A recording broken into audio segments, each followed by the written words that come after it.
প্রিয় শ্রোতা, সবাইকে শুভেচ্ছা। আজকে আমি একটি কবিতা আবৃত্তি করে শোনাব। কবিতার নাম স্বৈরাচার প্রেমিকা, লেখক সুভাষিস শিমুল।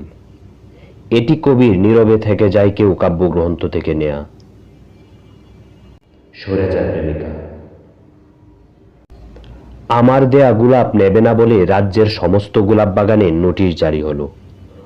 অনির্দিষ্টকালের জন্য গোলাপ ফোটা নিষেধ। ফুটতে না পারা গোলাপগুলো দম বন্ধ হয়ে কলিতেই মারা গেল। সেদিকে তোমার নজর পড়ল না। তোমার মনের প্রবেশদ্বারের শক্ত ব্যারিকেডের দিকেই তোমার নজর। সত্যি বলতে তুমি আমার স্বৈরাচার প্রেমিকা। আমাকে ভালোবাসতে হবে বলে তোমার রাজ্যে ভালোবাসা নিষিদ্ধ করলে। ভালোবাসার অপরাধে অবহেলার রাজ্যে নির্বাসনের আদেশ জারি করলে। অবহেলার রাজ্যে মৃত্যুর উপর স্টে অর্ডার জারি করে মৃত্যু ব্যতীত সকল প্রকার দুঃখ কষ্টের উপর ভ্যাট ট্যাক্স বাড়িয়ে দিলে।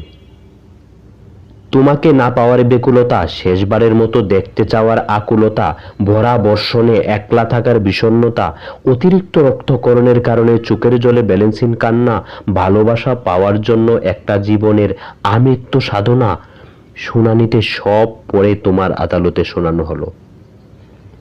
তারপরও তোমার বিবেকহীন আদালত থেকে সমস্ত আবেদন নামঞ্জুর করে সব ভিত্তিহীন বলে আদালত মুলতবি ঘোষণা করা হলো। সত্যি বলতে তুমি আমার স্বৈরাচার প্রেমিকা। প্রিয় শ্রোতা, লেখকের এই স্বৈরাচার প্রেমিকা কবিতাটি আপনাদের কাছে কেমন লাগলো, এবং যদি কবিতাটি ভালো লাগে থাকে তাহলে লাইক এবং শেয়ার করতে ভুলবেন না। ধন্যবাদ বন্ধুরা, ভালো থাকবেন, সুস্থ থাকবেন।